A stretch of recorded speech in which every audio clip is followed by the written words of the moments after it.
Alright, so I'm going to turn on a light here. It's going to look blown out on Skype, but it's going to look okay on the stream. Okay. Wow, yeah, you weren't kidding. Yeah. So now people can actually see me. Alright, so I'm going to turn on a light here. Good It's pick going to on the look blown wallpaper. out on Skype, but it's going to look okay on the stream. Okay. That's a good one. Wow, yeah, you weren't kidding. Yeah. Hold on. I had double audio for a second. Twitch was not muted.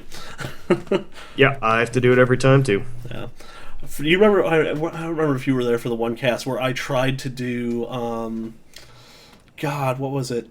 I can't remember which game we were casting for, but I was trying to like record in a different way than Pamela, and I was getting double audio, and it just was not gonna happen. That was a mess. That was a mess. Ugh. Glad we're not dealing with that anymore. All right, I think we are just about ready to kick this thing off. You good to go? I think so. I feel like I'm not hosting. I feel like I'm missing something. It's weird being back, honestly. It's just kind of strange. We missed you. Aw, thanks. All right. Well, let's get this thing started then. Hello, everybody. Welcome back to TVGP's Game Club Cast, where folks from the TVGP.tv forums get together once a month and talk about a community-voted game. I'm your host, The Hannah. With me, as always, is the other Jay-Z live editing our show notes. Nintendork is sitting this one out. He may be joining us in chat in a little while. And Dimebag315, we tried to get you, man. Unfortunately, Skype was either not cooperating or something was happening there. We did try to reach out. If you can hop on, go nuts. We'll try to answer the call midway. Should be fun. We had to drop the dime. Yeah, as you're so fond of saying.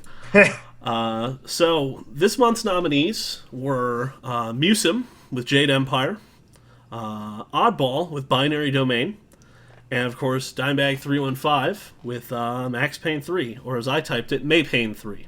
I actually kind of would have been okay with any of these. This was a good month. It's funny because I think Boston had been talking about Jade Empire on the main TVGP cast. And I think that's what got Jade Empire so many votes. Oh, okay. I think it sort of got the Boston bump on us, and it was real close. I believe you guys tie broke it last time you did the cast. Yes, we flipped the coin. Nice. And Max Payne 3 won. And yeah, all of these would have been great. Like, it was a weird month because those are all very different games. But Max Payne won by a hair, by a tiebreaker. By a shaved head. By a shaved head. A poorly shaved head at that. So let's talk about this game. Max Payne 3 is a third-person shooter published by Rockstar. It was developed by Rockstar Vancouver. Interestingly enough, it's the first Max Payne game developed by Rockstar directly. The previous two games were actually developed by Remedy, the guys who did Alan Wake. Which I did not put together until you were telling me about it like a week and a half ago, and that explains almost everything. Yes, it does. So this came out May 15th, 2012, fun fact, day before my birthday, in North America, and it came out on PS3 and 360 at that point. It was released like half a month later on PC, and like almost a year later on OS X, May 29th, 2012, and June 20th, 2013, respectively. Is this the first game we've played that's been released on OS X? I think officially, probably, yeah. Okay. Well, that's actually kind of a weird release for Rockstar to do. I wonder if I would love to see like the market research they did to go, yeah, no, let's port this thing to OS X. I can't imagine that's a quick job. No, probably not. It's a very different system. It's weird because I've actually been using a Mac for work lately, and I actually vastly prefer it to a PC now. Wow. Yeah, this is unprecedented. I know, I'm a convert. I'm a monster, but when you're doing web development, Mac is one of the better places to be. It's either Mac or Linux, and my company won't support a Linux install, so Mac it is. It seems like there'd be a lot of drag and drop stuff that would make that a lot easier, yeah? Yeah, sort of. Right. It's more just the gesture control, and like it feels more modern than a Windows PC by about tenfold. Which is weird because usually I actually didn't think a Kinect would work with OS X, so it's weird using the gesture control. I'm sorry. Let's move on. Hey, so I'm gonna try and get the story synopsis for this game out. But the actual synopsis is about 10 paragraphs because this is a hard-boiled cop drama where so many people are double-crossing so many other people that you have to know 10 things before you can understand the big plot twist. So if you want to read the big, long, giant story synopsis, just go to giantbomb.com and look for Max Payne 3 and just read it there. I'm going to give you guys the first 2 paragraphs of that just because it's enough of a setup to get you into the game and get us sort of discussing it. So, here we go. 8 years after the events of the second game, Max Payne, now retired from the NYPD, harboring a crippling addiction to alcohol and painkillers and living in Hoboken, New Jersey, is approached by a former police academy colleague, Raul Passos. I'm sorry, Passos. Passos. Although everyone says Passos. Everyone says Passos. The Brazilian guys, himself, Max, everybody says it the same way. But of course you insist that it's Passos. It probably isn't. It probably isn't. But I'm sticking to my guns on it. All right. I respect that. So Passos happens to arrive at Max's favorite bar while Max is harassed by the son of local mob boss Anthony DeMarco. Just in time to watch DeMarco Jr. and his friends out just in time to ward DeMarco Jr. and his friends out the door with a pistol. Passos tells Max that he has moved to South America and is now working private security for a wealthy industrialist family, and that he has arrived in New Jersey on a recruitment drive. Max, a recruitment drive of 1. Yeah, right? Like, I'm going to find all these, like, bad cops. And, you think he'd bring back, like, 5 or 6 guys. Yeah, he's not setting up a table at a convention. Like, no.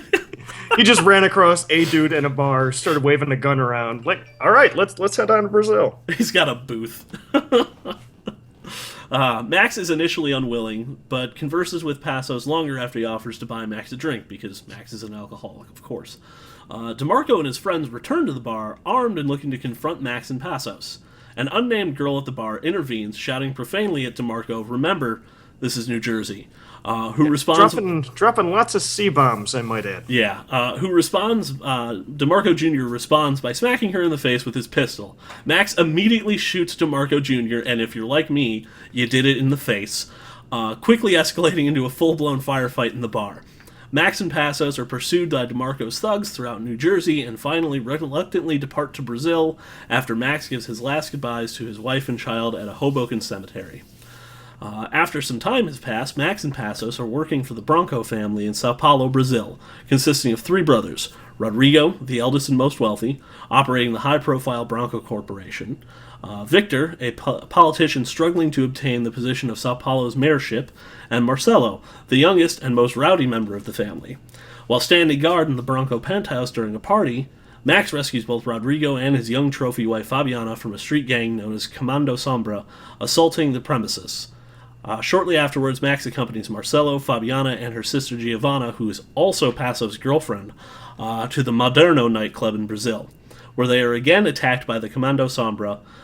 Max manages to save Marcelo and Giovanna, but the gang escapes with Fabiana in tow. Back at the Branco offices, the family looks over the Comando Sombra's ransom note, demanding $3 million for Fabiana to be returned to them. Max and Passos offer to rendezvous with the gang and make the exchange. And so that's sort of the setup to get you into the game. And that's just, that's like the first hour. And then it's just failure after failure after failure. Yes. They went to the ransom, they brought it to this big soccer stadium, they lost the money, they lost the girl. Max gets shot 40 times. He gets shot in his arm so many... that thing should just be gone. Oh, yeah. It was simultaneously cool, but also kind of goofy and hilarious that he kept all his flesh wounds through the cutscenes. However many times you got shot in whatever level, if there was a cutscene, he would still have, these 3-inch holes in his lungs. Yeah. While he's trying to stumble out the door. It cracked me up. Yeah, it's pretty entertaining, the amount of carnage that sits around for a while. So let's take our standard time travel back to when this came out. This came out May 2012. The reception for this game, I remember, looking around for it, and it was very good. There's a few naysayers out there, but pretty much everyone has good things to say about this game. Giant Bomb gave it a 4 out of 5, saying that Rockstar Games modernizes and makes Max Payne its own, creating something grittier and more grounded in reality, if not quite as singular. And that was Ryan Davis, rest in peace, from Giant Bomb. Eurogamer only gave it a 7 out of 10. And I say only because that's one of the lowest scores I could find that still had like valid points to make. Well, that's the lowest score you can give out in journalism these days. Well, yeah, that's true. So I mean, it's like 6.8. That's zero. So Yeah. Max Payne 2 is at its best when Rockstar contrives Two? interesting shoot-dodge scenarios, which usually involve jumping off something like a balcony or a ramp so that Max can hang in the air longer and puncture more enemies. absolutely, Yes. those were the as much as they feel like QuickTime events. Those were probably the best part of the game. Yes, absolutely. When you found a good spot to just like get a good like jump off of so good. And Destructoid, who I'm never really been a huge fan of that site. I can't even pinpoint anything about it. There's something about their coverage that's always been kind of like, this doesn't feel right. They give it a 9 out of 10, saying that Max Payne 3 is a game which is instantly recognizable by its gameplay tropes, yet manages to achieve a fresh take on the character and his world without betraying his origins. That was I'm not Conrad sure I Zimmerman. get that. Yeah, there's some stuff that there's a very different tone to this game from the previous two. I will say that. Yeah, we'll get to that. I feel like it suffered a lot for the tonal shift, but we'll get to that later. Fair enough. So sales-wise, according to VGCharts.com, this game has sold 3.95 million copies across PC, 360, and PS3 to date. Which, that's not bad. It's not huge numbers. That's not normal Rockstar numbers. That's not like GTA numbers, but that's respectable. Well, it's weird. This was one that I feel like would have been a lot more hyped, or should have been a lot more hyped. Yeah. And maybe it was just too long after 2 came out that people just kind of fell off, or they didn't like the South American sort of setting, and I feel like this just sort of came and went. I remember it being very kind of not flash in the pan, but it was it came up when Game of the Year stuff rolled around. The name got tossed around, but it didn't have the staying power of a lot of other games that year. Well, I think most of that is the Elvis sneer is no longer on Max's model. So That's true. Yeah. I mean, you got to dock it 2 points just for that. Yeah. Touche. Yeah, that first game, man. That's that one static, like what was that first game? 2001, 2002. Right around there. Just Yeah. that just sneer just painted on his face, like squinty sneering. Just rah. Oh, it's great. He looked like a Jersey thug. Yeah, Yeah. with a badge. It was good stuff. So let's look at some of the other games that came out around the time that Max Payne 3 came out. It's kind of a mess. Yeesh. There's like 2 games in this list that I was like, yeah. So you have Kinect Star Wars, and the only reason I put that on there is because I remember how hilarious that looked and how much backlash there was about that. Not well received. No, not at all. Xenoblade Chronicles, which, while as a niche game, but it was a sort of a touchstone for that time period. Fez, the actual first release of Fez on Xbox Live Arcade. So was this right around Fez that time. probably didn't really blow up until a month and a half, 2 months later, when everyone figured out the super secret stuff, right? Yeah.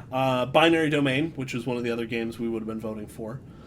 So that's kind of interesting. A couple of games that came up from the same time period here. The first episode of the Walking Dead Telltale game came out a couple weeks before Max Payne 3, which that doesn't feel like that was that long ago. It doesn't. I don't know. It's Yeah. weird. It feels like Walking Dead sort of just came out, and Max Payne 3 came out a decade ago. It's Yeah. kind of weird. Although maybe it's because they made 40 chapters of Walking Probably. Dead. Probably. Diablo 3, the initial release of that, came out that month as well. Still playing it. Yeah, same here. Dragon's Dogma, Lollipop Chainsaw, and Spec Ops: The Line. So, like, not big blockbuster games, and that's not surprising given the time period. You're talking April through June. You're not getting, like, everyone's, like, biggest, best games. You've just gotten through the fiscal year, and people are just like, all right, let's just get this stuff out the door. Yeah, I mean, Diablo 3 obviously is Yeah. the one everyone was waiting for. Yeah, well, and Blizzard just puts their games out when they're ready. Exactly. Well, yeah, it was probably supposed to be out 2 years prior to that, and they went, "Sorry, we finally just finished, the teeth on this one goblin, so it can finally go out the door." Well, and so, I would say Max Payne 3 is probably top of the pile just because it was a Rockstar game, Diablo 3 might have been just for sheer virtue of like name recognition, but I also remember a ton of backlash about the Real Money Auction House. Oh God, that's right. So I would probably say Max Payne was at least the second, biggest game in that quarter. Let's say. Oh, I forgot what a wreck that was. Yeah, that Diablo 3 did not have a good launch. It is an excellent game that had an extraordinarily difficult path to like that point. Man, it's boy. I wonder how we're gonna look back at that Real Money Auction House. 5-10 years from now. Yeah. Just like because it never seemed like an awesome idea, but it didn't seem as crazy as it turned out to be. If Diablo 3 were coming out this year, the Real Money Auction House wouldn't even be like a line on the back of the box. It would just be like, oh yeah, you can buy real items. Yeah, like things have shifted so much since then. Well, you'd have to buy them directly from Blizzard though, because everyone would be scamming everyone. Oh man, that was a mess. Anyway, Max Payne 3. So let's get into the first hour, general gameplay, and what we liked. Jake, take it away? Well, I played on PC. Ooh, I played on 360. Okay. Well, the reason I played on PC is because I had picked it up for probably, I don't know, $8 or $9, like all these things on Steam. Yeah. And actually, the first time I tried to play it, it crashed in the I think it's a flashback when you're in your apartment and all the dudes are on the roof shooting at you through the windows. Your crazy neighbor goes all suicide bomber. Yeah. Yeah. That's pretty awesome. It was a great level, but my computer kept crashing. Mm-hmm. So now that I got this new computer last year before, whatever, I actually got to play through it. And I couldn't figure out whether I wanted to play with the gamepad or a mouse. And yeah. I ended up going with the gamepad because it just it's not 1998 anymore. I wish I could have played this on PC, but with the baby and everything, I kind of had to be, the basement's not really off limits. It's just sort of one of those things where it's like, well, if I'm in the basement, I can't really pay attention to the kid as well. If he wakes up, I got to be there. So, well, you've disappeared, and that doesn't go over well. No, not at all. And it was like, okay, I got to get this played for Game Club, so I'm gonna get it on 360. How did it look on 360? Because the models looked great. It looked fine on 360. It wasn't like the best looking game I've ever played on there, but it was certainly nice. I will say this one thing. I will say I will say I did not finish the game. I did watch the last half of the game on YouTube. Just time constraints and stuff. Being a new dad, not that I'm blaming that or anything, but. So I did get the full story and everything, and I think I got enough of the gameplay to at least form an opinion. Yeah, you kind of did. I mean, it's not rinse and repeat, but it's if you played through the first half and you saw a couple of the Jersey sections and you spent time in Brazil and you went through the combat, 4 or 5 levels. That's obviously we try when we can stomach it to finish the game. Yeah. But I feel like you got what you needed to. But what I want to address here is so I downloaded it. I got the downloadable version on 360 specifically. Oh, right. I did not get the disc version because it's a 2-disc game. And so I encountered a really interesting thing. It seems like a remnant from the past. When downloads of full games on video game like consoles weren't really a thing. So I downloaded the game. It's about an 8 gig download. I want to say like 7.5 total. So I download the game and I start playing it because I assume that I have the whole game because I downloaded the whole game. And so what ended up happening is I got to the halfway point. There's a point in the game where Max has a sort of a whatchamacallit, a revel. He has his moment of clarity. That's what I'm looking for. And he's like, I'm gonna stop drinking. I'm gonna stop taking painkillers. I'm gonna shave my head. Dude shaves his head, and I'm like, yeah, we're gonna get into it. And then it's like, oh yeah, by the way, there's like 6 more gigs of this game you need to download. There's 3 DLC packs. If you could just go download those really quickly, and just then we'll keep going with the game. I start downloading it. It's like, okay, 2% after 10 minutes. I need to go to bed. Come back on Sunday. Yeah. Yeah, when you were saying here a couple of times, it was 8 gigs, and I'm thinking, I thought I downloaded like 15 or 16. Yeah. Even on Steam with, my 12 megabit download, I mean, it probably took 2.5 hours to download. Yeah. So, and the thing is, I'm like, oh, I have it on PC. I wish I would have played it on PC because I would have had the whole game all at once. I don't even think I would have made it halfway through on PC, honestly. But I can't fault them for that because I remember at that point in time, I almost guarantee there was a hard limit on how big a game could be for games on demand for Xbox 360. I haven't done any research. I'd have to look it up, but I'm almost positive there was something like that in place. And that's still better than how most of these PS4 games. I can't speak to the Xbone because I got one pretty long time after launch. Yeah. But those first sort of months and months of PS4 games, you didn't even get 2 hours in. You would get 30 minutes, 45 minutes in before it would stop you and go, yeah, we got to get the rest of the game. Sorry, bro. Yeah. And this, at least, like, it wouldn't let me start playing until I downloaded, like, the core game. And, I got a solid chunk into it before it did anything else. So, and I think it's a really innovative way to get around that particular limit, if there was one. I'm not saying for sure that there was, but I have a feeling that there's something requiring this. And so there was just 3 DLC packs, and it was the remaining chapters. And unfortunately, Scott in chat here saying there was a hard limit for the XBLA stuff, but not full retail. Okay, then whatever. Whatever Rockstar did, why ever they did it, I don't know. I think that was like a consideration for like, well, people are only going to be willing to download this much. There's probably some research behind it, but it was a little frustrating. I will not lie, but I still thoroughly enjoyed the game. I want to say, like, the gameplay in particular, like the shooting, I was surprised at how much I liked it. Because generally when you see Rockstar on the box, you're not like, oh yeah, the shooting's going to be really accurate and like great shooting mechanics. Yeah, it's not necessarily what you think when you think Rockstar. But they did a really good job of taking some of the stuff they did for Red Dead Redemption for the 360 version, specifically where it would auto lock on to the nearest guy. Yeah, the left trigger lock on sort of center of mass, so you just left trigger, feather up the right stick, and it's right in his neck. Yeah, and for this game specifically, this game really rewards headshots. If you're not shooting dudes in the head or like in the knees to immobilize them, you're not gonna have a good time with this game. You could shoot everybody in the groin. I That's the route you went. I may have gotten multiple badges for that. Because they're I don't know if they would be achievements, like whoop. And that's Xbox, and that speaks a little bit to the tonal thing we were sort of hinting at earlier. So Rockstar's always they historically have some tone issues. Like I think there was a big conversation around it when GTA 4 came out. They were talking about it's this big coming to America story. Nico is. He's an immigrant and he's got family here, but he's just getting used to life in America, and he's getting used to life outside because I believe he was military, if I'm remembering correctly. But and then you had things like just ridiculous things where he just go around and kill everybody. It's like, oh, that's a weird. And you're surrounded by caricatures. It's a weird. Yeah.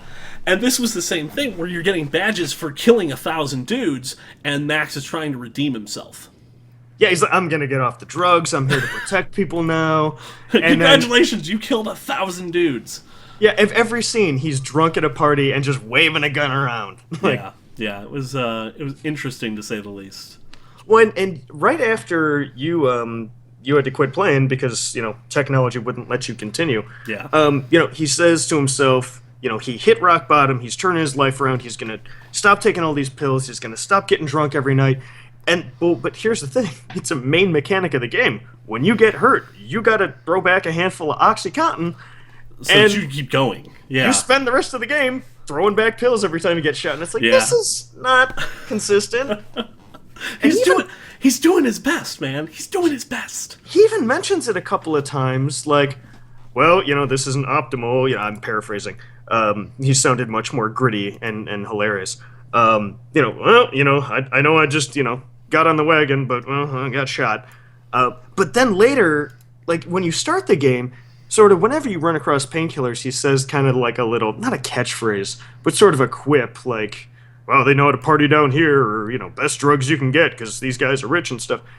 He kind of still keeps making those jokes, even after he went cold turkey. Yeah. It's weird. Yeah, it's a little nuts. Obviously, this game was never going to be the most consistent thing in the world, but No, and like it's just it's a little. You gotta admit, it's kind of fun to sort of poke fun at that a little bit.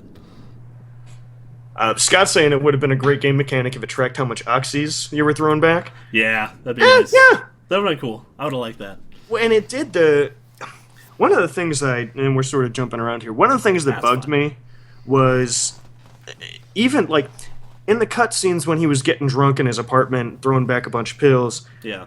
There would be lots of visual effects. Yes. There would be weird sort of green and red flashes and double vision and stuff. And I love the idea of that.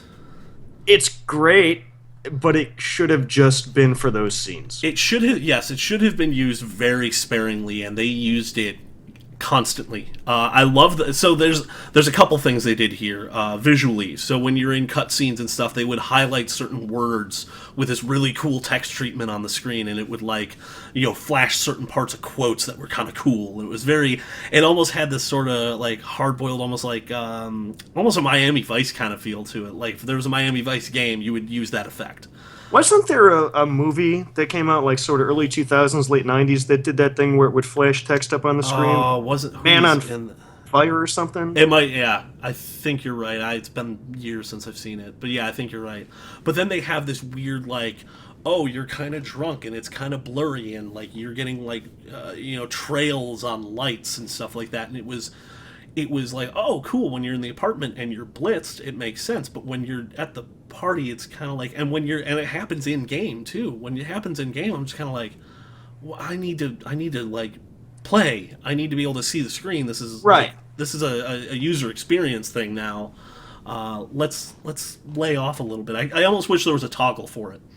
Well, I could live with it, because it flashes that sort of effect for maybe a second and a half whenever you take a painkiller, which. Yeah, I totally okay. Apparently Sam and Max. Yeah. Apparently Max has this crazy metabolism where he's just like, the second that thing hits his stomach, he's absorbed the whole thing. But whatever, video games, fine. Yeah.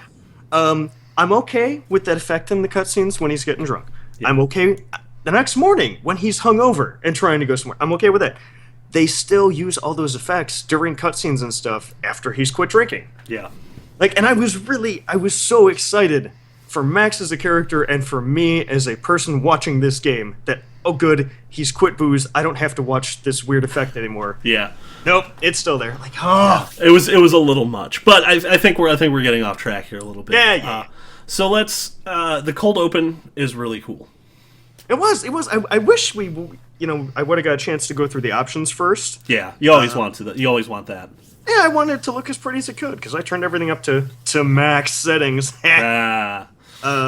But yeah, that I really liked the cold open where you load up the game and it's zoomed in on Max and every time you load up the game it's sort of he's in a different setting and he's kind of like looking off a balcony or he's in an apartment or in the bar or whatever. It would zoom in on him, you hit start and the game's just going. That was great. It was really nice.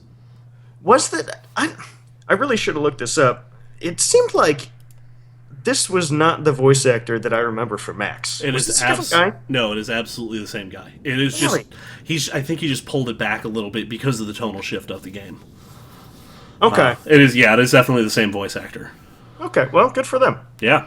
Again, it's been, 8 years since I played Max Payne, or Max Payne 2, so... Yeah. I really, really liked, for as many cutscenes that were in this game, I really liked that you could pause them. Yes. You could skip them if you wanted to. Yep.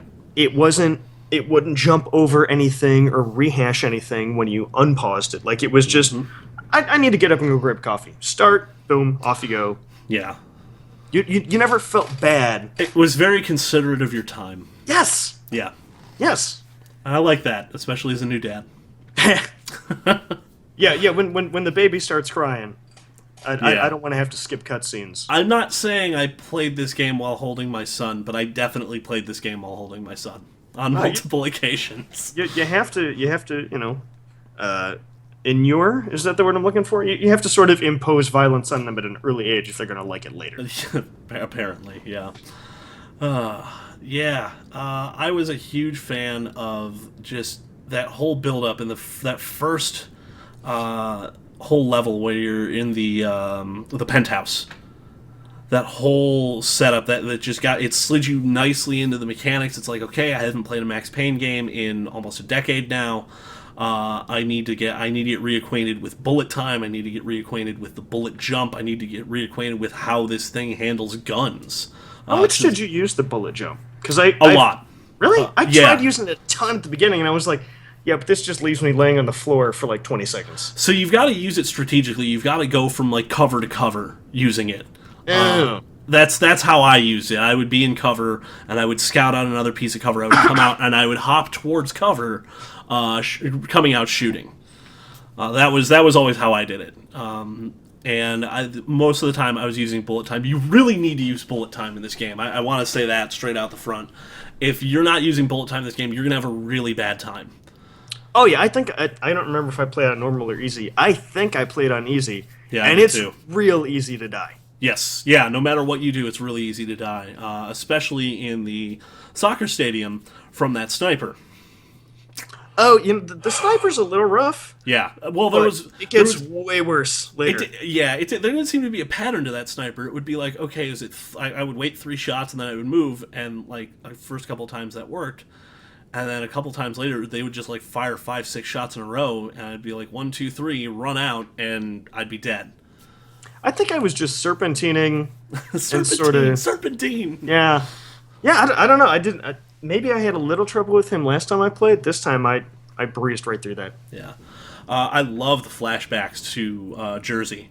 When you get him in the Max Payne 2 costume, I was just like, yes! Oh, that's the Max I know and love. Yeah, that's the game I wanted. Yeah. I loved those sections in the cemetery, when you were in his apartment, when you were in the bar, gun brawl. All that was so, like, that's the game I wanted. That leather coat that he has, that leather jacket, that, like, just mid-length. I had that coat. I went to the thrift store, I bought that coat because I love Max Payne 2 so much. They were all great, and it's just...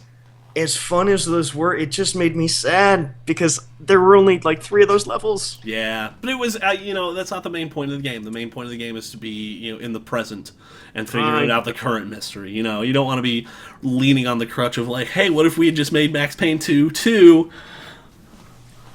I don't know. I might have been okay with it. I think I would have been too. I'm not gonna lie. So those flashbacks were really cool. It gave you. It was nice to get the change of environment as well, because it's a completely different game when you're playing in like a major, well, not a major city like Hoboken, but a city like Hoboken. And it's nighttime. Yeah, that was the only. I mean, I think every other mission in the game, you just had this, sun beating down on you, and everything's washed out. And it was over. Yeah. Yeah, it was a nice change of pace to just get you like, oh, this is like the gritty, like, Max Payne, from the first 2 games. Although Sao Paulo did not have any lack of dirt and grime. Oh, it makes me very glad I'm not an Olympian in these next Olympic Games, because oh boy. So I have to put this out there. I know we probably have at least 1 or 2 people listening in South America. Is it? It can't be actually like that. I know it can't. I know it isn't. But is there any like nugget of truth to any of the stuff that happens in this game if you played? I'm just curious. I need to know. It's a Rockstar game, so it's got to be exaggerated. Yeah. But I mean, they talk about the Olympics and this crazy dichotomy between the ultra rich and the ultra poor, blocks away from each other. I don't know. I kind of feel like they may not have exaggerated too much, aside from everyone having 40 guns. But then again, we live in Chicago, and you hear people constantly, "Oh, it's Chirac. It's Chirac. It's worse than being in a firefight in the Middle East." And you and I can both attest that no, it's not, unless you go looking for it. Right. Yeah. So it's probably not. But I'm just so curious. It was not. It was not sunshine and rainbows. It was not a comfortable world to be in, that's for sure. So there's a mission where you get back to the Bronco family, I don't know, estate. It's not an estate, it's more of just like a giant building they all live in, where they run their company from. And I think my favorite part of that whole mission was the IT guy. Oh, yeah. Who looked almost exactly like Moss from the IT crowd. Oh, see, I was kind of thinking Austin Walker a little. So, yeah, a little bit, but if you I don't have you watch ever- the IT crowd. just So. look up Moss from the IT crowd, and you'll see it right away. Because he is a spitting image. I kind of want to find out if that was like the inspiration for him. But I felt really sad when he was dead. I was really bummed out when you come across him later.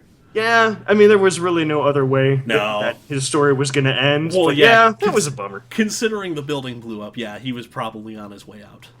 And I'm also convinced that Max Payne killed every single cop in Sao Paulo. Well, that's what I was just going to bring up that I forgot about. That there's one guy left in the building, one bad guy left in the building, like right by the front door after Yeah. it's blown up and on fire, and he's been shot and all this stuff. And Max drags him out the front door and leaves him on the sidewalk, where ostensibly he's going to be dead in 2 minutes anyway from blood loss. But I think that's the only person Max saved in the entire game. Yeah. Except for maybe And was it for Marcelo? all we know, he didn't actually save him. He just died in a slightly different location. He brought him to a cooler place to die. Yes. Like here. it's 20 degrees cooler out here. in Enjoy the big sun sunshine as your leg is gone. as you expire. Yeah. Yeah. Oh, Max. So what did excuse me, for those of you following me on Twitter, I'm still getting over a cold here. Yeah. Hannah, so you played the first two when Yes. you had no progeny. Yes. Was it how did it feel going into this one when you're playing a character who's lost his wife and kid? Honestly, they only bring it up at one point in the game, so it wasn't like the main crux.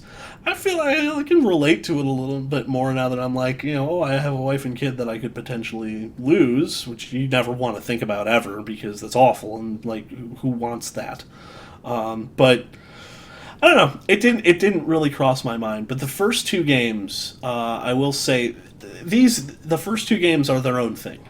This is a Rockstar game. Those were Remedy games. Yeah. And you can see that if you've played Max Payne 2 and you've played Alan Wake, they have a lot of shared DNA.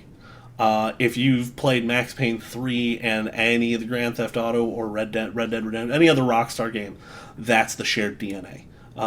Really, the story and characters, even like especially Max Payne 3, like the characters are very much GTA like Rockstar characters.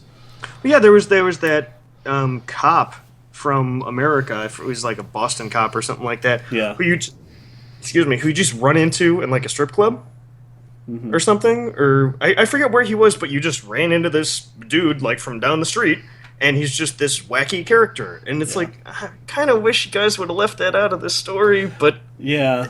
that's what they do. Like I can't think of. Yeah, that's their style, and you can't let them not have their own style. Yeah, I mean, I'm not mad. I guess I miss the games that Remedy made. Yeah. If there's a nostalgia factor to that, absolutely. And I went in sort of hoping for a little more Max Payne 2 than Grand Theft Auto, but I enjoyed the game for what it was. I am once I started playing, I was like, okay, well, this is clearly what this is. This is clearly Rockstar giving this its own life as opposed to just trying to ape what Remedy did. And I would much rather have Rockstar do their own thing than try to mimic what Remedy tries to do, because they're very different companies and they have very different strengths when it comes to game development. I would agree with you if those flashback missions hadn't have been in the game, because they crushed them. Yeah, they really did. Those If were they really had good. if they had completely screwed those up, or just left them out altogether, I think it wouldn't have been on my mind as much. Like I could have gone in and go, okay, this game is in Brazil. Yeah. We are straight up South America, whole hog. This is what we're doing now. Yeah. But it kept switching back, and I Yeah. kept going, oh god, that's right. That's such a good game. I love his ridiculous tie. As you can see, if you're watching the live stream, the background image is from Max Payne 3, but it is the Max Payne 2, I'm still a New York detective costume, and it's just a white shirt, gray slacks, that leather jacket, and this ridiculous tie. And yeah, it's I missed all the Valkyrie stuff, but I missed. Oh no, that you can't. I don't think you can go home to Max Payne 1. I'm sure you can't. I Yeah. feel like I missed it. More than that, the thing I think I missed the most was all the graphic novel panels. Yeah. And they did those sort of, I'm guessing, because of technical limitations back in the day, but they worked so well that all the cutscenes were these kind of comics zone. They were motion comics before motion comics was a thing. Yeah. Yeah. Oh, they were just the best. They were gorgeous too, especially in 2 because they were kind of like this painterly watercolor look to them. They were knocked them out of the park. I loved the look of Max Payne 2 with those, and I do agree. I feel like just an homage would have been cool in this one, but I like I said, I understand why they didn't. I'm glad they didn't. As far as going back to the originals here, I'm glad they didn't try and put in a love interest or really kind of. When you bring it up and you say they're doing their own thing, they really sort of did from a story perspective, and I'm glad they did when you take the thing as a whole because it worked a lot better. They didn't lean on those old crutches of the first 2 where you've got, or especially like the second one where you've got like the Mona Sachs, where you've got this lady assassin that he's going back and forth with, and there's a love interest angle there, and it was interesting, and I thought they were going to do that with Pasos's woman. Yes, before you figured out that they were together. Yeah. And then there's this whole arc where Max is guiding Pasos's girlfriend through this area and Warzone. Yeah, that's more accurate. Basically through the slums of Sao Paulo. And trying to avoid like these militaristic cops, these paramilitary gangs and stuff, and she's pregnant. You find out. Well, it's kind of funny. I didn't make a note of it, but there was this part where like you put her in one of these weird double buses, and not like a double decker. Yes. Like the one where there's the one accordion bus. in the middle. Yeah. And I'm thinking there's no way she's driving this thing clutch, but whatever. It's another one of these. There was a boat ride where you had to shoot at dudes who came up riding next to you, and this was the same thing. It was just a chase scene, which is fine. I liked those too. Those I was surprisingly well executed. Yeah. Those sort of not really sort of guided, but they were real shooters. Nice on rails segments where you're just messing dudes up on the regular. Well, they were short, and they worked. Yes, and they had like a purpose. They were to get you from point A to point B. It wasn't just let's put them on rails just so it's something different. It was like, no, we're going to advance the story because we need to get from here to here, and we're going to do that, and we're going to put some action in there too. It's not just going to be a cutscene. Right, and so this bus scene, as you would expect, she crashes the bus. Well, yeah, because she's never driven a bus. Right, well, and hundreds of people shooting at you. It's gonna happen. It's a thing. So she's throwing up out through the window of the bus, and then like it flashes to a couple minutes later, and she's throwing up in a trash can. And I jokingly out loud said, "What are you, pregnant? Let's go." And not 4 seconds later, she says she's pregnant. And I went, all right, fine. Well, I'm a jerk. All right. It's good that I'm not actually Max Payne, because she would have just left me there in the street and would have been game over. So yeah, right. That whole thing, like at that point, Passos just leaves you. Yeah, him and his girlfriend take off in the helicopter, and like Max is like, dude, where are you going? Well, because you're in a firefight covering, so the girl can get away. And he's like, see ya. And he's just, helicopter flying off. Like, yeah. And Max, right, thanks, bro. And Max was, and rightfully so, really angry about that. Yeah. He's standing there in front of the crashed bus, just like looking up at the sky with his arms out, like come on, man. Dude. Yeah, I just saved your pregnant girlfriend. Like, throw me a rope ladder or something. Or yell out the window, like, I'll be back in a couple minutes. Something. Nope. Well, yeah, because he does come back for you. Like, Passos shows up and saves you just in the nick of time. Of course. You're about to get shot in the head, and he just rolls up and rails a dude in the head, so...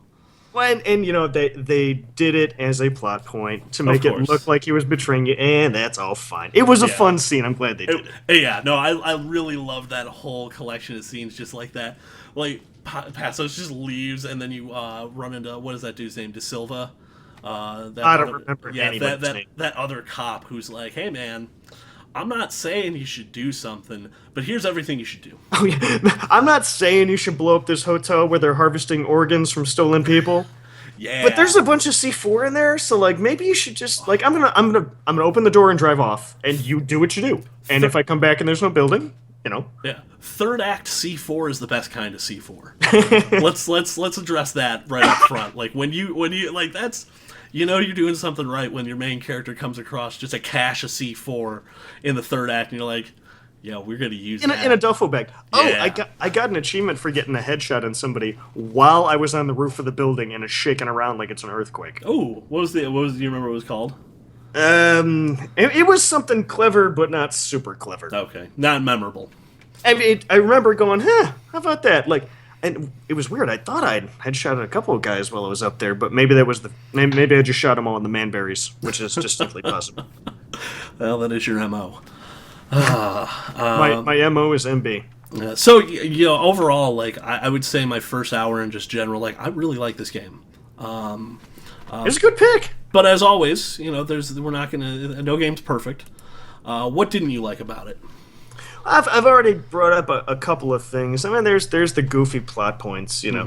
Rich dude's wife's been ransomed. Here's a big pile of money. Let's go to an abandoned soccer stadium because nobody will notice that's getting shot up. Yeah, like, not in Brazil. No one cares about soccer down there. No, it's not a thing down there. They don't care about football.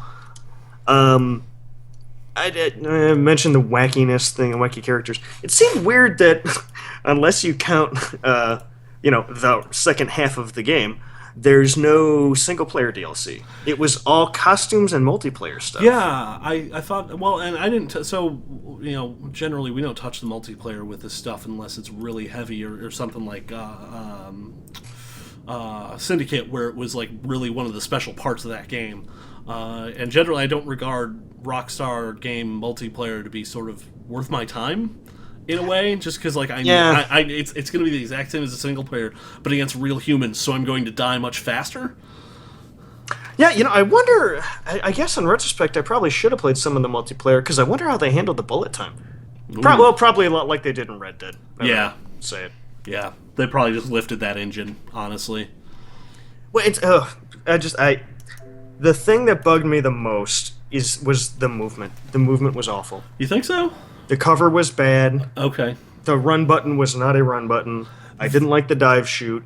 Okay. It seemed unresponsive. Like, the actual point gun pull trigger, fantastic. The actual Loved gunplay. Okay. Anytime you wanted to move Max anywhere, and you needed any type of precision, it felt either sluggish, delayed, or just completely ignoring what you wanted to do. Yeah, he moved more like a real person than a video game character. In a lot of ways, he was kind of like you have to. If you're in cover, you would have to get him up off a cover and then around the corner. You couldn't just like slide off the corner and keep going. Well, I could live with that if he started moving when I pushed the button or moved the stick. Yeah, that's understandable. And it didn't do it all the time. That was the weird thing. Like, inconsistency. Yeah, if it was always a 3/4 of a second delay, I probably could have gotten used to it. Yeah.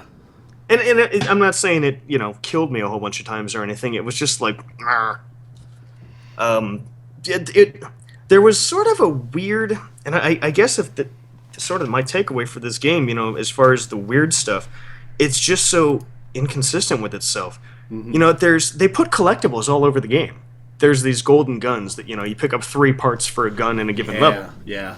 And then you get the golden version of that, which all your guns go with you in the cutscenes, which is pretty cool. I love that. It was such a nice little touch. Like you'd have the handgun in one hand, and like you'd be carrying an AK or a shotgun in the other hand, or a giant golden AK. Yeah. As it happens. With all your holes in you that we already mentioned. Of course. So they put these things all over the place, and you need painkillers in this game because you get shot twice and you're almost dead. Like you need a lot of healing items. So you have to search around for these painkillers, and there's not a ton of them. No. So you're searching around for these. You're searching around for these golden gun pieces. You're searching around for clues, which I don't know they ever did anything other than kind of keep the plot moving, sort of flavor, which I liked. I liked all that stuff. But anytime you're with another character, they're like, "Come on, Max, let's go. We got to keep moving." Or Max was talking to himself like, I got to get the money or the girl or whatever. It's like it's a video game, Max. They're not going anywhere. Right, and it was hard to sort of to go with that like me and Scott were doing in Remember Me, Yeah. where we were combing every corner. It's hard to stay in that mindset when Max is saying, I gotta go find the girl. They're gonna leave Yeah, it. no, I agree. I ran into that a bunch as well, where I'd be like, all right, I want to find a golden gun part. And he's like, it's one thing when the other characters are sort of egging you on and being like, hey, man, we got to go. And like trying to put the impetus on you. But when like the character you are is like, hey, man, you listen a little more.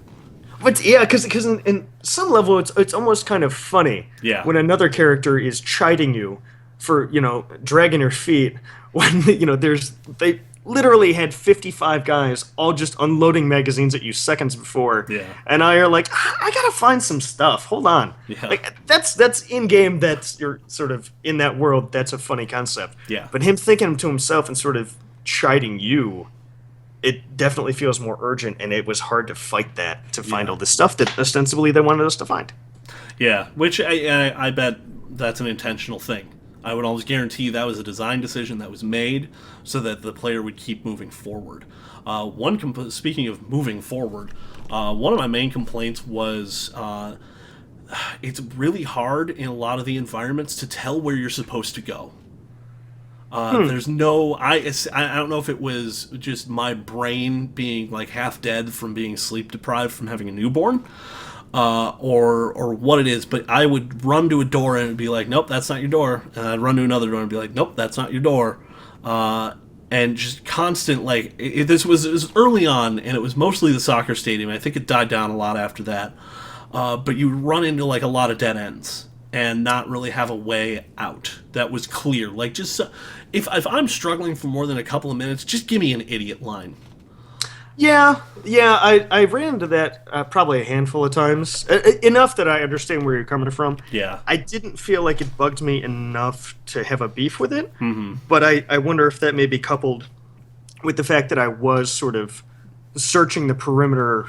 I'd kill all dudes, then I would do the perimeter of the room or area or whatever, trying to find golden guns or painkillers. Yeah. So I wonder if I sort of just ran across stuff more naturally because of that. I think it was because I was trying to mainline it as quick as I could and just get through as much of the game as I possibly could.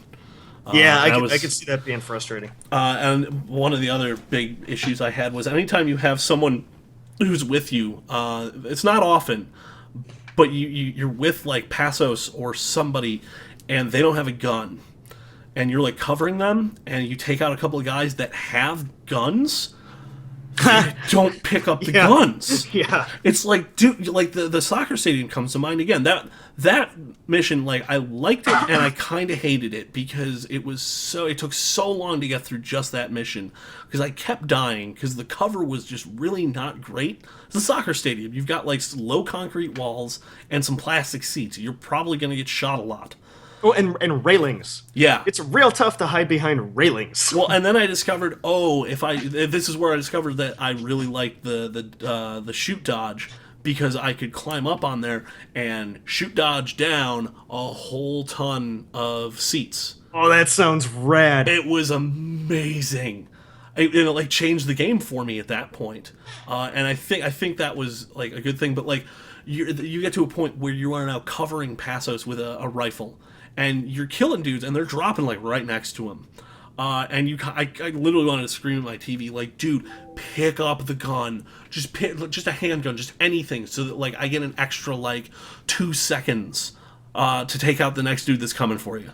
Because when you're covering the girls, it's one thing because they're just these Paris Hilton socialites, but this dude is an ex-cop. Yes, he's an ex-cop who ostensibly should know better. Like, I know how to use these things to fight back. Maybe I should grab one. Yeah. Maybe I should make Max's job just a scotch easier. Or not rely on this guy. Yeah, right? Maybe get my own gun. Yeah, that's weird. And I mentioned it earlier, but I also... The way this game rewards headshots, I think is a little... It's kind of rough. It's not too bad because you've got that snap aiming, and I can't complain too much. But I would love to see like, I managed to shoot the dude like right center mass, and it severed his aorta. Okay, cool. Dudes do not drop. No. I mean, it's a good Well, I take that back. They will drop, and then they'll get back up. Yes. Just long enough after you thought they were dead, and then they shoot you in the spine 40 times. Yeah. That's a little. It's a little rough. Even on easy, it was kind of like, wow, I'm sort of I'm very much like a two shots and I'm done, and then, like, this is all over. Which, Max Payne, the series has been known for years. Yeah, and they sort of they remediate that to some extent with the bullet time, obviously. Yeah, and like obviously the whole point is like you should be using the bullet time a little more effectively. And if what was cool that I forgot about, because they've always done this, but I forgot about it until here, about a couple hours into the game, the way you get bullet time is by killing dudes. Yeah. And headshots get you more. Yes. So it's one of these, I don't know, it's sort of a weird resource to manage. Yeah. Because if you run out altogether, it's real hard to sort of start that car again. Yeah. And it was cool. I liked it. I forgot that they did that. It's a nice balance of just like, okay, I'm gonna hit into bullet time and I'm gonna shoot this dude. Oh, I just barely missed him. Great, awesome, cool. Yeah, I guess I'll just wait for him to show 3 inches away from me, and then just pistol whip him and shoot him in the neck when he hits the ground. How do you feel about that overkill, where you kill like the last dude in a room or like the last dude in a group, and you could just keep shooting him? I liked the idea. I wish they would have done something with it. Yeah. So, like, the last dude in the room, let's say you have an AK. Mm-hmm. When you, and we'll just assume you shot him in the eye or something, because that's the only way you can kill anyone. So, it'll slow down, and it'll zoom in on the bullet and follow the bullet in super slow-mo as it goes into this dude's face. So cool. And if you hold down the trigger, the AK keeps going, ka-dunk, ka-dunk, ka-dunk, ka-dunk. Or, if you have a pistol and that was your last bullet, you'll just hear click, click, click, click, click. Yeah. And I wish they would have. I kept waiting for me to, like. I kept doing it, and, like, I was trying to empty as much of a clip into a guy as I could because I wanted to see what sort of bonus they gave you for doing that or achievement or something. And it never came. Yeah. I think it's just a cool effect. The one thing I did like was the last man standing thing that they do when you get shot by a dude. I think it could have been done a little bit more effectively because it uses a bit of your painkillers every time it happens. But basically what will happen is if there's a dude shooting you and he like gets you down to like critical health, you go down, but it goes into bullet time and it'll immediately like point you at that guy, and if you kill him before he kills you, you get right back up. Yeah, and it automatically uses one of your painkillers. Yeah, that won't activate if you're out of them. Mm-hmm. It sort of works like a Borderlands fight for your life. I was just about to say that. That's exactly the comparison I was going to make. But it's a lot more intense and sort of you don't have the 15-20 seconds crazy amount of time that they give you in fight for your life. No. You have like probably 5.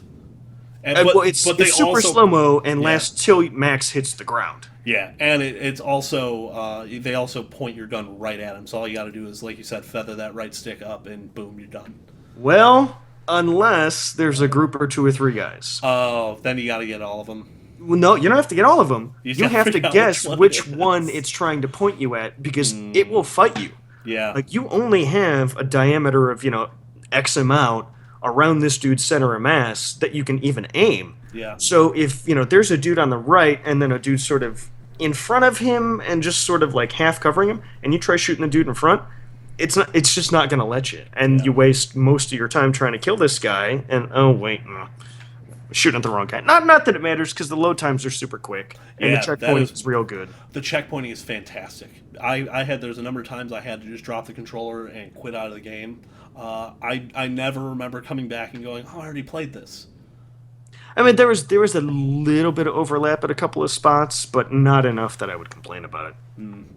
I thought they did a real good job with the checkpoints. Yeah, that is like a big feather in the cap of this game, is that checkpointing system.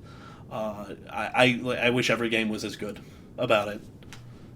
Yeah, the only other thing I really didn't like is, and I recognize this is probably a personal thing, and I don't know if it's because I'm an American or because we're Call of Duty, no Russian. When you got to the airport in the chapter 14, the last level, you're walking into this airport, and I'm thinking, I really don't want to shoot up an airport. Like, that really, for as many dudes as I've murdered in the face, and other areas. I murdered an entire police force. Yeah. Totally fine with it. Shot them all in their reproductive organs and laughed the whole time. Because you're a monster. And I still felt weird, like, going to this airport going, God, I really don't hope I don't have to shoot this place up, because... Yeah. Well, to be fair, the cops were harvesting organs from people. That was in the hotel. They weren't doing that in the airport. Oh, no, they weren't doing that in the airport. I'm saying, like, I think that's where your brain is going, is like, oh, well, these guys were helping, street gangs gather up people so that they could harvest organs and sell them on the black market. Right, and you were helping the civilians get away. Yes. At least in whatever capacity you could. There was a heroic element to this. Well, I guess that's why I ended up kind of being okay with it, because sort of the second you walk into this place, everybody... You're the only white guy in the game, pretty much. So yes. Everyone, all the bad guys, all the gang members, all the Contra, Commando, whatever, Federales, they're all coming after you, and they all recognize you within like 4 steps you walk into the place. Yeah. So all the civilians run out the front door, and it becomes just a shooting gallery, a Hogan's Alley or whatever. So it kind of worked for me. Mm-hmm. It didn't feel as weird as I thought it was gonna, but I walked into that going like, I will say, I want to back up a little bit. I did love that not only was it the politician who was behind all of this, he is also the middle child. Okay. I got a kick out of both of those things. I was like, oh, he's a politician, he's the middle child. Of course he's harvesting organs. There was really nobody, I guess not nobody, but pretty much nobody was likable in this game. No, not even Max. Like, Max was kind of a pile of crap. He was a failure. Yeah, I mean, that's sort of the whole onus of this game, is like he failed as a cop, and now he is doing private security in Brazil, and like he's really not even doing that. He's been set up as a fall guy by the middle Bronco brother to sort of take the fall for all this bad stuff that's happened to the Bronco family. Well, and kind of all the family sort of was in on it. Like, kind of everybody betrays you, except for like 2 people. Yeah, which makes sense. It's a Max Payne game. That is Max Payne in a nutshell. It left me feeling like I didn't need to care about the plot. This just became a shoot stuff game. As much as I hate to say it, the plot was very convoluted. First and foremost, it was very just like... Well, it wasn't, because sort of everyone had the same motive. It depended on how long it took them to tell you that. Yeah, and just there was so much going on. There's so many moving parts that I read the synopsis like 2 or 3 times just to make sure that I had everything straight. But just like it didn't deliver on that story as well as I think it could have, especially given a lot of the devices they were using mid-game. They were using flashback, they were using that text on screen effect. They were doing all sorts of stuff to try and pull you into this world and pull you into this story. And in the end, it's kind of a very convoluted, very complicated. Well, it's just complicated to be complicated in a lot of ways. Sort of. I think I'm gonna kind of say what you're saying, maybe in a different way. It seems like they just tried to put too much in and spread themselves too thin. There you go. That's probably the simplest way you can put it. And if you took out 3 villains or something like that, or didn't throw in a whole bunch of names that and generally their audience is kind of American English speaking generally. Yeah. So all these sort of names that if it's an American story and you say the FBI, that's an easy shorthand for a lot of people. Yeah. And you don't have that necessarily with Brazil, and I'm sure they did that on purpose because they want you to feel like an outsider. But you throw all these unfamiliar names, unfamiliar agencies, unfamiliar not concepts, but sort of all this stuff that you're not used to. And maybe this is just me being an American, or analogs for stuff that you are used to, but you not necessarily see the analog right away. Right, and you're trying to kind of wrap your head around all that, but they moved on before you got a chance to do it. Yes, everything moves very quickly. So and it's almost like being Max Payne, because you're like basically drunk and high and like, what's going on? I don't. What do you guys? Why are you shooting? Yeah. I better kill these people. Yeah. It had some great moments though. It did. There's so many good big set pieces in this game. Like you mentioned the airport, the soccer stadium. You know why they did that exchange in a soccer stadium? Because a soccer stadium makes a really cool video game level. That's why. Yeah. It sure because does. You can land a helicopter in the middle of it and then go through the whole thing and then come back to the helicopter. That's why they did it. 28 weeks later style, yeah. Yes. Yeah, but that whole level was real cool. especially diving down the steps and just being like bam, bam, bam, bam, bam the What, whole running way. through. I mean, this is a giant. You imagine this is a modern stadium. Yeah. So a lot of the like newer baseball parks and stuff, they have like shop areas and restaurants and stuff, and so you're running through all those, and then Yeah, you're running yeah. through like the museum area, and run back out onto the field. It's very cool. Well, and then you contrast that with like the favelas, the slums where you're running through those, the docks. I love the docks. That where you're trying to get Fabiana back, and then you've got the boat chase after that. Did you get to play through that? Yes. Yeah. Okay. When there's sort of that QTE, the quick time event at the end of that, where you ramp the boat up like, 15, 20 feet in the air and Yes. come flying over the boat of the bad guys who have Fabiana. And you have like 8 bullets and there's 8 guys on the boat. Yep. I missed 2 of them and they got away with Fabiana. Did you get everybody? I hit all of them. They still got away with Fabiana. How did that... Did they just not kill Serrano? Because he was driving? Yeah, I think so. Because he's got to show back up later. Yeah, yeah. Okay, I was wondering how that would have gone. I felt really bummed that because I didn't know that I couldn't reload or whatever, and if I missed anybody, they were going to get away with her. But I guess it didn't matter. Yeah, it's one of those. I never thought of any of the Max Payne games, even this one, as having like, oh well, if I had done this, something different would have happened in the story. What ends up happening with Fabiana is she dies anyway. So like I think that happens no matter what. Okay. Yeah. I mean, I don't necessarily want Mass Effect branching storylines in this, but like having that opportunity to like have Max like redeem himself would be cool, but like it doesn't play into this story at all. yeah, okay. Yeah. So let's get into I think the one we've both been waiting for.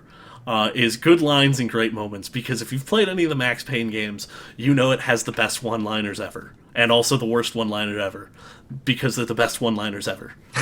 Well, it's written like an old film noir, dime store Pulp.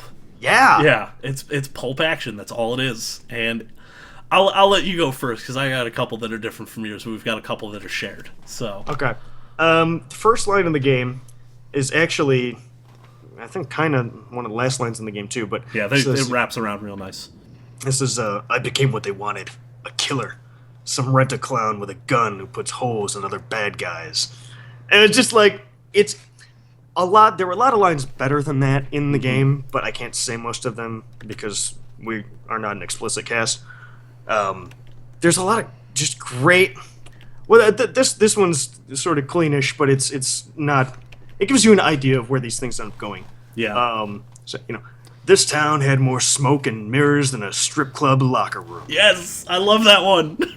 That was sort of the tone of the whole thing. It's just crazy ultra violence, and then slums and sex, and that was the whole game because that's what that genre is. Okay, so those are your two or three. What did you have one more line in there as well? Oh, at the end he says, "At least I'd die being a pain in the ass." Yeah, that's a good one too. So I also had this town had more smoke and mirrors than a strip club locker room. His metaphors are really the best. And so in the beginning he had a really great line about one of the Bronco brothers.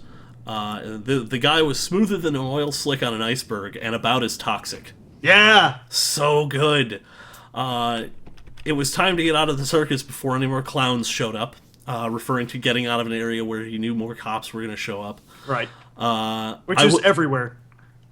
I wouldn't know right from wrong if one of them was helping the poor and one of them was banging my sister. Yep. Yeah, that's one. And they get worse than that too. Yes. by a pretty large margin. But my absolute favorite, was I'd killed more cops than cholesterol. I forgot that one. Just so good. So ridiculous. And then at the end, when you have sort of you have Victor at your mercy, and De Silva convinces you, no, let him go to trial, don't sink to his level. Max just goes, Victor goes, I'll walk, because he's got, he's a politician, he's got connections, and Max just goes, you'll walk with a limp, and just stomps his leg. Yeah. Such, oh Oh, just the grit and the pulp. You can feel it. You can taste it. There was some pretty crazy stuff at the end there. Amazing. Amazing. I've always loved, and like these are less philosophical than they got in like Max Payne 2. Because in Max Payne 2, that was like his Edgar Allan Poe period. He was real dark and gritty. He was real bummed out. It was a lot more sort of pathos Yeah. than here, which is a lot more 80s action hero one-liners. Yes. So good. What other great moments did you have? Well, there was just sort of the crazy violence. You know, for as many violent games as I play, you know, because to some extent you can't really avoid them. I mean, Binding of Isaac is super, super gross and violent and disgusting, and I don't even think about it anymore. It's just... It's just a thing. Yeah, those are just the sprites that, you know, these are the bad guys. They're fetuses, whatever. Yeah. Even with all the sort of ultra violence, you know, Fallout 4 is crazy violent. Like, this game still had a couple of things that got to me that made me sort of catch my breath and go, wow, that's... Yeah. The way Marcelo died. Oh, where absolutely brutal. The Federales basically imagine a stack of like 5 or 6 truck tires. Mm-hmm. Like big boys, like tractor tires. Right. Yeah, big enough that a person could fit in them, but not so big that you could just, you know... Yeah. Like, these aren't like steel-belted radials. These are like literally like tractor tires. They're just giant things of rubber. So the Federales grabbed him. You know, they had him and Pasos's fiance, girlfriend, whoever. Mm-hmm. And you're trying to rescue them. You run through the favela trying to get these 2 people to safety, and you come around the corner and you see that they put Marcelo into a stack of these truck tires, like 5 or 6 high, where just his head's poking out, and set it on fire and burned him alive. And it was just like... I don't know if that's a real thing. They said in the game that, oh, you know, the cops are trying to make it look like it's a gangland execution because that's what one of the gangs did. Ugh. I don't care. That's not okay. Whoa. Yeah. I remember seeing that and just being really just like, it wasn't like bad, but it was still like, oh, that's a real messed up way to go, man. Yeah. And then there is the second to last boss, so to speak, like the last guy you fight before you're chasing. It's a lot like the end of Saints Row the Third. Yeah. You're chasing a plane down a runway. I think Pasos is driving or something, and you're standing in the passenger seat. De Silva is driving. De Silva, right. Yeah, and you're poked out through the sunroof of the grenade launcher. Yes, just shooting grenades at cop cars and the plane and all that stuff. But anyway, the way you got this grenade launcher was there was this sort of... sergeant or something in the police force named Beckham, and he's shooting all these grenades at you while you're fighting off waves and waves of bad guys, whatever. The way you end that fight is you have to shoot the grenades he's launching at you, or they'll blow you up. The last one you shoot blows up like right in front of him, and it blows his arm off, and he's like, you know, scrambling, trying to, you know, like crawl away from you or whatever. But in the background of the scene, you can see his arm is still holding the riot shield. Yeah. That he was using, like, to deflect your bullets and stuff. I don't know if it was, like, squirming a little or sort of twitching, but regardless, it was just like, the fact that somebody wrote down, we need to see his arm holding riot shield in background, like, ooh, I'm glad I don't work there. Those people are sociopaths. Yeah, right? And then there was one other thing that I thought was kind of cool, is at the beginning of Chapter 13, they're putting you... Basically, you do the thing from Seven, like Kevin Spacey, and you just walk into the police station and give yourself up. Yeah. And they handcuff you and they kind of beat the hell out of you, and there's 5 or 6 guys that are escorting you through the jail to get back to your cell.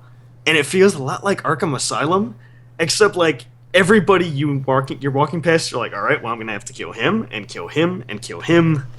Yeah. It was weird. I'm sure they didn't do it on purpose, but it's sort of the weird opposite of, you know, Batman going into Arkham and, like, not trying to save everybody, but, like, just knocking people out, dispatching people, and here it's just like, well, guess we're going on a murder spree. These people are all dead. Here I go killing again. Yeah, like, wait till I get a hold of a gun, guys. Like, you better finish your paperwork now. No, I'll wait. You got 8 minutes before I get hold of a gun. Yeah. Yeah, those were both excellent moments, and honestly, I just want to have one more shout out to those flashback scenes, because I am just so impressed with how Rockstar nailed the tone of Max Payne 2. They killed it. They killed it. They knocked it out of the park. Like I would almost want like a remake. Not saying, just saying. I would buy that for sure. Yeah. And there's a part of me that also kind of like, I would almost pay $5 or $6 to just play a version of this game where they pulled out all the Brazil levels. And you just play those 3 or 4 Jersey ones, and that's the whole story. Don't care. Like, here's my $5. Like Max Payne 3 prologue. Yeah, sure. Okay. Max Payne 2.5. I don't know. I could see that. That'd be kind of fun. Just like, that could have been the demo. Oh, that would have been a real deceptive demo. Fair enough. It's kind of like that. It's kind of like that Brutal Legend demo that didn't have any of the RTS stuff in it. Yeah. Yeah, I remember that. I was like, this game's really cool. And then I was like, oh, it's an RTS. I'm like, that's still metal. I still love it. Well, we discussed Brutal Legend and its plot at great length. Yes, we won't go down that rabbit hole again. Yeah, that game was good enough that it made up for the gameplay that was less than stellar. Yep. Yeah, I think that's all I got. Okay, I do have a pedantic jackass corner. You always do.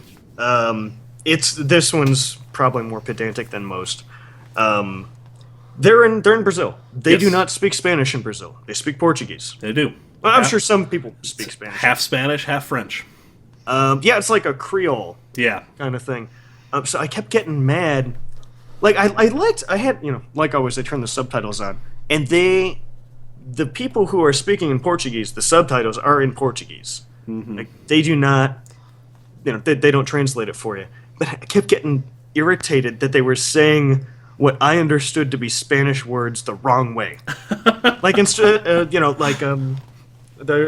tranquilo, they were saying tranquilo. And I don't know if that's how you say it in Portuguese, but every time they said something that sounded close to Spanish, I was like, did they screw that up? I was like, no, I don't speak any Portuguese. I'm just an idiot. So, it's sort of a half pedantic jackass. That's all right. You always got to have one. It was. I should have learned Portuguese. That's what it was. There you go. All right. Well, I think that's all we got for this episode. Jay-Z, thank you for joining me, as always. Thank you for having me, sir. Nintendork, thanks for joining us in chat. Sorry you couldn't be on the show. And yeah, everybody else that was in chat. If there was there anybody else in chat? Yeah, we had some folks stopping by. Yep. Oh yeah, no, we absolutely did. Excellent. But yeah, nice to see everybody in chat. Nice to have. It's good to be back. I will say that. It's great to have you back. Yeah. It was. You gotta take care of the baby. Baby comes first. And it's being a dad has been fantastic. It's really. Everyone's like, oh, it's the most rewarding experience of your life. It absolutely is. Wait till you're paying for college. Well, I mean, by the time Archer gets into college, hopefully we won't have to pay for it. Oh, yeah. There you go. Vote Bernie. Feel the burn. Right. So let's call it a night. Jay-Z, you got anything you want to plug? Well, I am on the Carousel podcast. It's Carousel podcast. Carousel podcast on Twitter, waiting on shows and streams and stuff like that. I'm the other Jay-Z on Twitter. That's JZEE. And I have to mention Carousel podcast, not work safe. Yes. We use strong language, so totally worth it. Let it be known. Yeah. And that's all the places you can find me. How about you, sir? You can find me on Twitter at the Hannah. You can find me pretty much anywhere at the Hannah. PS4, Xbox 360, wherever games are played, I'm probably there. You can also find us on the TVGP forums, tvgp.tv/forums. Go there, sign up. Make a suggestion for the next game club or vote for the next game club game. The voting is currently open, due to being crazy busy and all that. I put it up a little late, and we... Point of order, it's tvgp.tv. Did I say not... You left the TV part out. It's tvgp.tv/forums. There you go. There we go. So head there, do all the fun stuff that forums do. Also, we have a Discord server. I will post a link to that. I will have Boston post a link to that with the show notes, and it's just like a kind of a chat room sort of thing, like Slack or any of those. It's basically just a text chat where we can all hang out. It's a really nice thing. We all just sort of hang out in there during the workday and just talk it up. And it's really awesome. It's really nice. You get just one-on-one time with people in the community and just talk about random stuff. It's really great. I love having it. You find out about game deals instantly. Yes. Because someone will bring it up. Yeah, someone will bring it up. Usually Soul Man. Scott is pushing for 3D Game Heroes for next month. I had to say it. Yeah, no, I saw it in chat just a second ago. Yeah, so your options for this next month, let's pull them. We got 3D Game Heroes. We've got Stall for Time, Stall for Time, Stall for Time. We've also got FTL, Faster Than Light. Yeah, that'll be an interesting one if that wins. Yeah, that would be a very interesting one. And we've got, for the second time, Legacy of Kain Soul Reaver, which I personally still love. Love that game. A lot of fun. But, if you're on the forums, go to the forums and vote for your favorite game. Vote for the game you want to hear us talk about and play. And vote for the game you want to play yourself. Or vote for the community member you like the most. Whatever. Just vote. And I think that is going to do it for us. The new game for Game Club will be announced on TVGP this coming Sunday. So keep an ear out for that. Thanks for joining us, and have a good one. Later, guys. Peace.